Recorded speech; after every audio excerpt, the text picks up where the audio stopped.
సమస్త జీవులకు తానొక్కొక్కడై తోచు పోలిక ఏ దేవుడు సర్వకాలము మహాదేవన్ నిజోత్పన్న జన్యక ధర్మముల ఉత్తరూపములన్ నానా విధానేక రూపముడై ఊపుచునుండునట్టి హరిడే ప్రార్థించు శుద్ధుండనై అని వేపస్థితిలో విశ్వనాథ సత్యనారాయణ గారు కూడా సుందరకాండలో సూర్యుడి గురించే చెప్తూ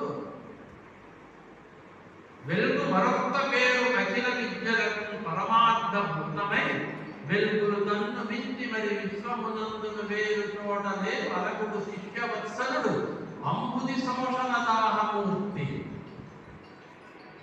సూర్యుడి గురించి చెప్తూ